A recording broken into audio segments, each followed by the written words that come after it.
नमस्कार, बहुत स्वागत है आपका इस बुलेटिन में। मैं हूं आपके साथ अवंतिका श्रीवास्तव। रुक करेंगे आज की तमाम बड़ी खबरों का, लेकिन सबसे पहले सावन के सोमवार की चर्चा। सावन माह के 6वें सोमवार पर आज उज्जैन में बाबा महाकाल के 2:30 बजे पट खोल दिए गए।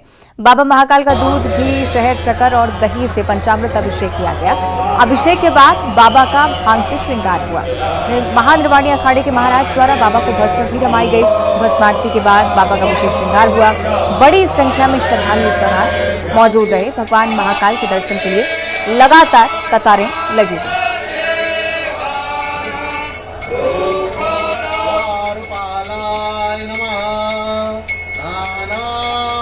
सावन का 6वां सोमवार आज, और ये खूबसूरत तस्वीरें उज्जैन के महाकाल धाम की। महाकाल नगरी में भी आज श्रद्धालुओं का सैलाब सा उमड़ा हुआ है। अधिक मास के चलते 6वां सोमवार बड़ी संख्या में श्रद्धालु बाबा के दर्शन के लिए उमड़ रहे हैं। आज पूरे दिन ये सिलसिला जारी रहेगा और शाम को सवारी निकलेगी।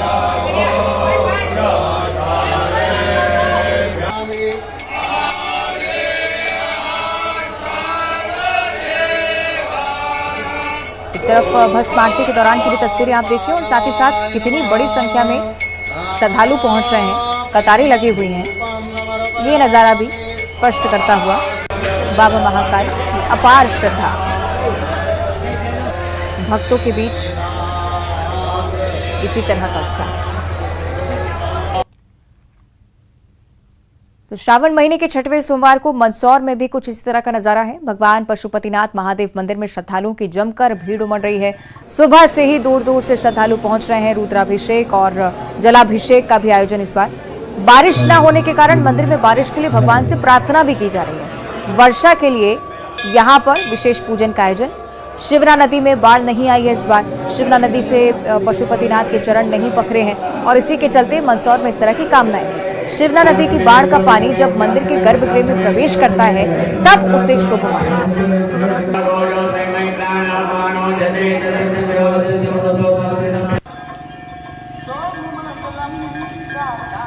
प्रार्थना तो यही है कि सभी को बारिश पर्याप्त मिले। खेतों में भी पानी की जरूरत है, और पशुपतिनाथ भगवान से सभी प्रार्थना कर रहे हैं। उज्जैनी भी हो रही है, और प्रार्थना भी सभी भक्त यही कर रहे हैं कि बारिश पर्याप्त हो, पानी आए, प्रभु स्नान करे। अभी तक श्रावण पूरा 2 श्रावण निकलने में आ रहे हैं और बारिश नहीं हुई है, प्रभु स्नान नहीं किया प्रभु ने। हमारी तो हार्दिक इच्छा ये है कि प्रभु स्नान करे, आठों मुख प्रभु के जो है जलमग्न हो, शिवना इतनी कृपा करे। सावन महीने के 6ठे सोमवार पर दुर्ग जिले के शिवालय में भी हर हर महादेव के जयकारे गूंज रहे हैं। सोमवारी पर शहर शिवमय हो जाता है और शिव मंदिरों में सुबह से भक्तों की कतारें लगनी शुरू हो जाती हैं। महादेव को जलाभिषेक के साथ साथ उनको फल, फूल, बेलपत्र, धतूरा, दूध, दही का भोग भी लगाया जा रहा है। सोमवार को लेकर सभी मंदिरों में भी विशेष रूप से साज सज्जा, बाबा का भव्य श्रृंगार भी किया गया है। दुर्ग की ये तस्वीरें आपकी टीवी स्क्रीन पर। न सिर्फ मध्य प्रदेश में बल्कि छत्तीसगढ़ के शिव मंदिरों में भी इसी तरह की स्थिति हम देख रहे हैं। भक्तों की अपार श्रद्धा बाबा पर, और इसी के चलते भोलेनाथ के दर्शन के लिए बड़ी संख्या में लोग पहुंचते हुए रुद्राभिषेक और जलाभिषेक भी किए जा रहे हैं। साथ ही साथ सावन का महीना, इसलिए वर्षा के लिए भी कई जगह विशेष पूजन अर्चन का सिलसिला हम देख रहे हैं। दुर्ग के मंदिरों की ये तस्वीरें यहाँ भी आप देखिए। शिवालयों में भक्तों की भारी भीड़, और उसके बाद 6वां सोमवार किस तरह से भक्ति भरी छठा बिखेर रहा है, ये भी इन दृश्यों के जरिए स्पष्ट होता हुआ। सावन का सोमवार, अधिक मास के चलते 59 दिनों का इस बार, और सावन में बाबा महाकाल को, बाबा भोलेनाथ को प्रसन्न करने के लिए भक्तों की अपार श्रद्धा, अपनी मनोकामनाएं लिए भक्त पहुंच रहे हैं बहुत बड़ी संख्या में। शिवालयों में भी लोगों की कतारें। बाबा महाकाल का दृश्य आपने देखा, मंदसौर में पशुपतिनाथ मंदिर के दर्शन हमने आपको करवाए, और दुर्ग के शिवालय भी आप देखिए। सहयोगी ऋषु नायडू बैतूल से हमारे साथ लाइव जुड़ चुके हैं, उनका हम रुख कर लेते हैं। ऋषु, किस तरह की तस्वीरें आज सावन के 6ठे सोमवार पर?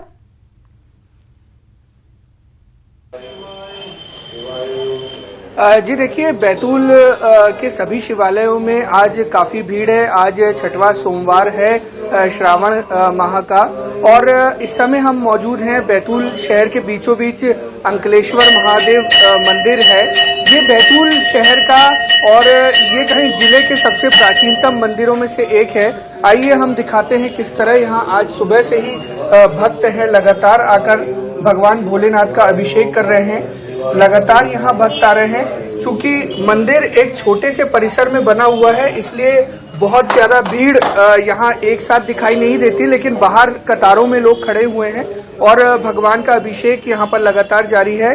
आज बैतूल के जो अन्य शिवालय हैं, जो प्रसिद्ध शिवालय हैं, जिसमें कि भोपाली महादेव मंदिर है, सालबर्डी महादेव मंदिर है, वहां पर भी काफी ज्यादा भक्तों की भीड़ है। कावड़िए जो है वो यात्रा लेकर के निकल रहे हैं। जिस मंदिर में अभी हम मौजूद हैं, अंकलेश्वर महादेव मंदिर, यहाँ पर भी कावड़ियों ने कल रात तक के आकर दर्शन किए और आज भी ये सिलसिला जारी रह सकता है। ये जो मंदिर है इसके बारे में छोटी सी जानकारी ये दे दें कि इसके जो ये शिवलिंग यहाँ स्थापित है, इसकी ठीक जो तिथि कोई नहीं बता पाता है क्योंकि काफी प्राचीन मंदिर है, लेकिन ये जरूर है कि भक्त यहाँ आते हैं और उनकी मनोकामना जरूर पूरी होती है। यहाँ श्रावण के अलावा भी रोजाना भी भक्त यहाँ जल चढ़ाने आते हैं, भगवान का अभिषेक करते हैं और सभी का ये कहना होता है कि यहाँ पर लगातार जल चढ़ाने से, बाबा भोलेनाथ की सेवा करने से उन्हें फल प्राप्त होता है। चलिए, कुल मिलाकर दर्शन पूजन का सिलसिला जारी है। बहुत शुक्रिया आपका ऋषु जानकारी पहुंचाने के लिए। आगे बढ़ते हैं भोपाल से अगली बड़ी खबर। राम वन कमल पथ को लेकर एक्सपर्ट्स कमेटियों का गठन होगा, इस बारे में भी जानकारी पर्यटन कैबिनेट की तरफ से ये मामला अब रखा जाएगा। मध्य प्रदेश में प्रोजेक्ट के लिए 23 जगहों का चयन अभी तक हुआ है। आध्यात्मिक मार्ग के संबंध में सभी विभागों से जरूरी अनुमति ली जाएगी। मार्ग में अलग अलग जगह ध्यान कुटीर, धार्मिक पर्यटन सुविधाएं विकसित करने के लिए योजनाबद्ध तरीके से काम होगा। राज्य सरकार ने ट्रस्ट के गठन के लिए नोटिफिकेशन अब जारी कर दिया है। मई में राज्य कैबिनेट ने ट्रस्ट के गठन को मंजूरी दी थी और अब सिलसिलेवार ये पूरा क्रम आगे बढ़ता हुआ। बिलासपुर से अगली बड़ी खबर। मुरुम खदान में डूबने से 2 बच्चों की जान जा चुकी है। सरकंडा थाना क्षेत्र के बहतराई बिजौर की पूरी घटना है। 2 बच्चों की मौत के चलते गांव में भी मातम पसरा हुआ है। मामले की जांच के लिए पुलिस भी पहुंची है और हर एंगल से इस मामले की जांच की जा रही है। मुरुम खदान में 2 बच्चों का शव पाया गया है। किस वजह से ऐसा हुआ यह अभी तक स्पष्ट नहीं हो पाया है। पुलिस की जांच में मामला स्पष्ट होने की उम्मीद।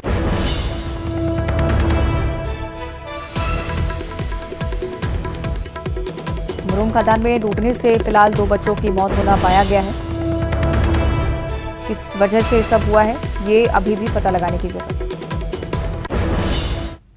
इंदौर से अगली बड़ी खबर। सियागंज व्यापारियों ने 4 करोड़ से ज्यादा की ठगी की शिकायत की है। व्यापारियों ने सियागंज मार्केट में पोस्टर भी लगाए। इसके लिए दलाल गोपाल को ढूंढ निकालने वाले व्यक्ति को 1 लाख का इनाम भी दिया जाएगा। दलाल गोपाल पुरोहित ने सियागंज थोक व्यापारियों के साथ धोखाधड़ी की है। लगभग आधा दर्जन व्यापारियों से 4 करोड़ की राशि ठग ली गई। सेंट्रल कोतवाली थाना क्षेत्र का ये पूरा मामला है। व्यापारियों से 4 करोड़ से ज्यादा की ठगी होना अपने आप में एक बहुत बड़ा मामला और इसीलिए व्यापारियों की तरफ से पोस्टर भी चस्पा किए गए हैं। 1 लाख नगद राशि इनाम उस व्यक्ति को दी जाएगी जो कि दलाल को ढूंढ निकालेगा।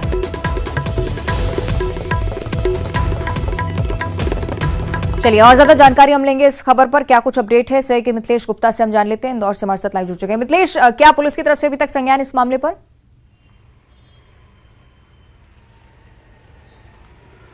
देखिए, पुलिस की तरफ से जानकारी सामने आई है कि देर रात कल व्यापारियों ने उन्हें एक शिकायती आवेदन दिया है और जिसमें उन्होंने कहा है कि गोपाल पुरोहित नाम का एक दलाल था जिसने उनके साथ 4 करोड़ रुपए की ठगी की है। अब पूरे मामले में पुलिस जांच कर रही है, लेकिन सबसे बड़ी बात मैं आपको बताना चाहूंगा कि सियागंज जो बाजार है वो प्रदेश का सबसे बड़ा मार्केट है। किराने का सबसे बड़ा थोक व्यवसाय जो है वो यहीं से चलता है और यहाँ पर जो शक्कर और डारगिल के जो व्यापारी हैं उनके साथ सबसे ज्यादा ठगी हुई है। यानी उसने सबसे ज्यादा टारगेट किया था इन व्यापारियों को जो शक्कर और नारियल का व्यवसाय करते हैं। पिछले 5 सालों से वो काफी सक्रिय था इस बाजार के अंदर। सभी लोगों से बातचीत थी और लोग उस पर भरोसा भी करते थे। लेकिन सबसे बड़ी बात है कि जो व्यवसाय में जो बिल था उसमें कच्चे बिल का, अभी तक जो जानकारी सामने आएगी, कच्चे बिल का इस्तेमाल हुआ था, पक्के बिल का नहीं इस्तेमाल किया गया। इसलिए तमाम जो बिल हैं वो अभी तक पुलिस की जांच में नहीं सामने आ पाए हैं। इसलिए व्यापारियों ने अब खुद एक बड़ा पोस्टर लगा दिया है। संयुक्तागंज बाजार में जवाहर मार्केट है, जवाहर मार्केट के पटेल ब्रिज के पास में ये पोस्टर लगा हुआ है जिसमें साफ साफ लिखा हुआ है कि अगर गोपाल पुरोहित को ढूंढ के लाएंगे तो 1 लाख रुपए का उचित इनाम दिया जाएगा और आने वाले समय में ये राशि जो है वो बढ़ाई भी जा सकती है, क्योंकि ठगी का जो मामला है वो 4 करोड़ रुपए से अधिक का है। एयरपोर्ट स्थित गोपाल पुरोहित का मकान बताया जा रहा है, लेकिन वो अपने मकान पर नहीं मिले हैं। इसके बाद व्यापारियों ने पोस्टर लगाना चालू कर दिया है। मंगलवार से मोबाइल भी बंद है और जो पुराना व्यवसाय हुआ करता था, यानी दलाली का काम यह था कि छोटे शहरों से जो लोग व्यापारी यहां पर आते हैं उन्हें सामान दिलाना और सामान के बाद जो पैसे की जिम्मेदारी होती थी वो गोपाल पुरोहित को होती थी। व्यापारियों का कहना है कि गोपाल के पास में पैसे रहते थे, लेकिन बाद में मना कर दिया कि पैसे नहीं है और धीरे धीरे ये राशि जो है वो बढ़ के 4 करोड़ तक पहुंच गई। यानी 4 करोड़ रुपए की अब ठगी का मामला सियागंज के मार्केट से सामने आ चुका है। पुलिस को आवेदन दिया जा चुका है। पूरे मामले में गंभीरता से जांच की बात कही जा रही है, लेकिन प्रदेश के सबसे बड़े किराना थोक बाजार में 4 करोड़ रुपए की ठगी का मामला सामने आया। चलिए देखना होगा क्या कार्रवाई होती है। मिथिलेश आप बने रहेगा हमारे साथ।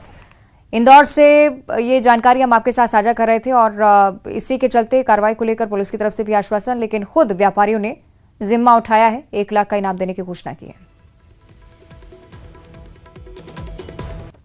इंदौर से अगली बड़ी खबर है, जहां जेल प्रहरी के साथ चेन स्नैचिंग की वारदात हुई है। बदमाशों ने जेल प्रहरी की चेन लूट ली है। एक्टिवा सवार बदमाश ने इस वारदात को अंजाम दिया है। बदमाश सीसीटीवी कैमरे में भी कैद हुए हैं। एमजी रोड पुलिस आरोपियों की तलाश में जुटी हुई है। तस्वीरें आप देखिए, इन्हीं तस्वीरों के आधार पर पुलिस आगे की कार्रवाई करने में जुटी हुई है। आरोपियों की पहचान की कोशिशें की जा रही हैं। जेल प्रहरी से लूट की यह वारदात, चेन स्नैचिंग की यह वारदात, एक्टिवा सवार बदमाश यहां पर पहुंचते हैं, इस वारदात को अंजाम देते हैं। सीसीटीवी पास में लगे हुए थे, जिनके जरिए ये कुछ तस्वीरें सामने आई हैं। इन्हीं के आधार पर पुलिस मामले की जांच में जुटी हुई है।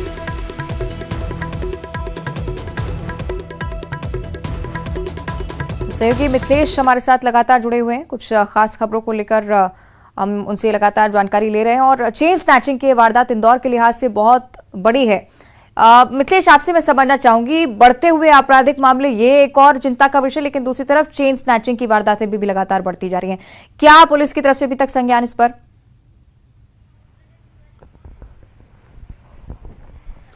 देखिए, सीसीटीवी के आधार पर आरोपियों की तलाश की जा रही है। एक्टिवा पे सवार, जो बाइक पे सवार थे, माफ कीजिएगा, जो बाइक पे सवार बदमाश थे, उनकी तलाश की जा रही है सीसीटीवी फुटेज के आधार पर। लेकिन सबसे बड़ी बात है कि इस बार जेल प्रहरी को बदमाशों ने अपना निशाना बनाया है। डिनर करके जब घर के बाहर निकले थे, टहलते वक्त में छपट्टा मारकर चैन लूट लिया गया और ये कोई पहली घटना नहीं है। आए दिन इंदौर से इस वक्त चैन स्नैचिंग की, मोबाइल लूट की घटना रोजाना सामने आ रही है। इंदौर पुलिस के लिए ये जो बदमाश हैं सिरदर्द बन चुके हैं, क्योंकि मोबाइल और चैन स्नैचिंग की घटनाएं लगातार बढ़ती जा रही है। अब इंदौर के अगर अपराध की बात की जाए तो बीते कुछ महीनों के अंदर इंदौर में अपराध तेजी से बढ़ा है। जो अपराध ग्राफ हो तेजी से बढ़ता हुआ नजर आ रहा है, चाहे वो चैन स्नैचिंग घटना हो, चाहे मोबाइल लूट की घटना हो, चाहे चाकूबाजी की घटना हो। बीच सड़क चाकू मारना बहुत आम हो चुका है। इंदौर में तमाम इस प्रकार के जो अपराध की घटना सामने आ रही है और कहीं ना कहीं से ये बदमाश खुलेआम इंदौर पुलिस कमिश्नर को चुनौती भी दे रहे हैं। अब देखने वाली बात होगी कि पुलिस आने वाले समय में इस ऐसे अपराधियों से कैसे निपटती है, क्योंकि देखिए बात तो कही जा रही है कि पुलिस पेट्रोलिंग कर रही है, हर चौराहे पर पुलिस मौजूद है, लगातार पुलिस जो है मुस्तैद नजर आ रही है। लेकिन जो अपराध के आंकड़े हैं वो अपने आप में सब कुछ बयां कर रहे हैं कि अगर पुलिस एक्टिव है, पुलिस मुस्तैद है, तो फिर ये अपराध का ग्राफ क्यों तेजी से बढ़ रहा है। सबसे बड़ा सवाल भी यही है। लेकिन इंदौर में इस वक्त में अपराधियों के हौसले बुलंद हैं। लगातार चैन स्नैचिंग, मोबाइल लूट, चाकू की घटनाओं पर लगाम लगाने की बहुत जरूरत। बहुत शुक्रिया आपका मिथिलेश। भोपाल से अगली बड़ी खबर, कक्षा 10वीं और कक्षा 12वीं का पेपर लीक का मामला सामने आया था। प्रिंसिपल और टीचर्स के साथ चपरासी बाबू पर भी गाज गिरी है। इस पेपर लीक में शामिल इन्हें पाया गया। 4 प्रिंसिपल्स और 23 शिक्षकों को बोर्ड के काम से हमेशा के लिए हटाया जा चुका है। प्रश्न पत्र की गोपनीयता भंग करने में सभी को लिप्त माना गया। इन शिक्षकों को कभी भी मंडल का काम अब नहीं सौंपा जाए। ग्वालियर से अगली बड़ी जानकारी, जहां मोबाइल लूटने वाले को पीटा गया है। युवक का मोबाइल छीनकर भाग रहे थे 2 युवक और राहगीरों ने एक आरोपी को पकड़कर बुरी तरह से मारा है। तलाशी में लूट का मोबाइल भी पाया गया। लोगों ने चोरी के आरोपी को बांधकर पीटा है। पीटने के बाद आरोपी को पुलिस के हवाले किया गया। पड़ा थाना के फूलबाग मैदान के पास की पूरी घटना।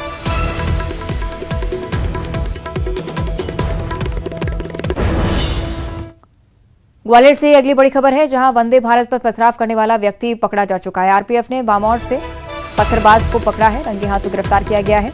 माजिद खान इस व्यक्ति का नाम बताया जा रहा है। पहले भी कुछ इस तरह की खबरें सामने आती रहीं।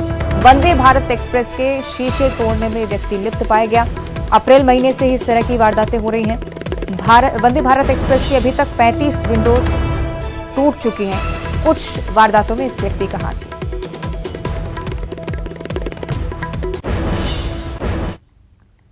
अंबिकापुर से अगली बड़ी खबर, युवक की फांसी पर लटकी हुई लाश पाई गई है। परिजन हत्या की आशंका जाहिर कर रहे हैं और मौके पर पुलिस पहुंची है। मणिपुर थाना क्षेत्र का ये पूरा मामला है।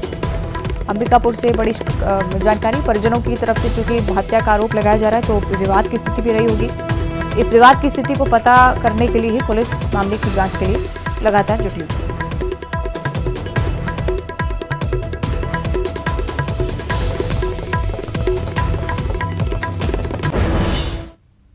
रायगढ़ से अगली बड़ी खबर, ट्रक की चोरी कर ड्राइवर ने ट्रांसपोर्टर को बेच दिया है। चोरी के ट्रक को बिलासपुर में सरजीत सिंह को बेचा गया। आरोपी ड्राइवर और चोरी का ट्रक खरीदने वाला दोनों ही गिरफ्तार हो गए। फरसिया थाना क्षेत्र का ये पूरा मामला है। रायगढ़ से बड़ी खबर, चोरी का ट्रक ट्रांसपोर्टर को बेचा। चोर और ट्रांसपोर्टर दोनों ही अब पुलिस गिरफ्त में। सरजीत सिंह नामक व्यक्ति को बेचा गया था। खरीदने वाला भी अब गिरफ्तार हो चुका है। फरसिया थाना क्षेत्र का मामला। इंदौर से अगली बड़ी खबर और गणेश भक्तों के लिए खबर बेहद खास। गणेशोत्सव के 10 दिन खजराना गणेश मंदिर का 24 घंटे पट खुला रहेगा। श्रद्धालु खजराना गणेश भगवान के 24 घंटे दर्शन कर सकेंगे। मंदिर प्रबंधन समिति की तरफ से बड़ा निर्णय। 19 सितंबर से 28 सितंबर तक गणेशोत्सव है।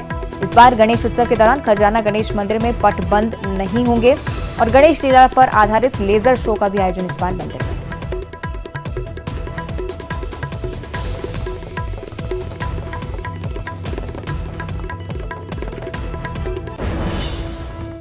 खंडवा से अगली बड़ी खबर, तिरंगे के रंग में रंगा नजर आया है खंडवा शहर। इंदिरा सागर बांध की भी इसी तरह की तस्वीरें, देशभक्ति का जज्बा जगाती हुई तस्वीरें खंडवा के इंदिरा सागर बांध से।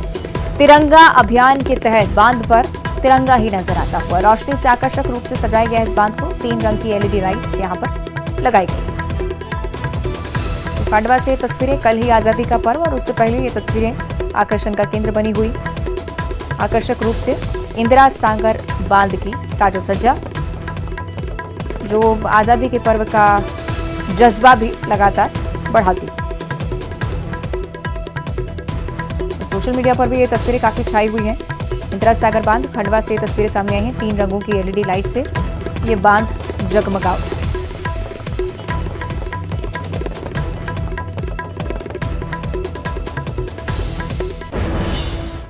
और इसी के साथ बुलेटिन में इतना ही। नमस्कार।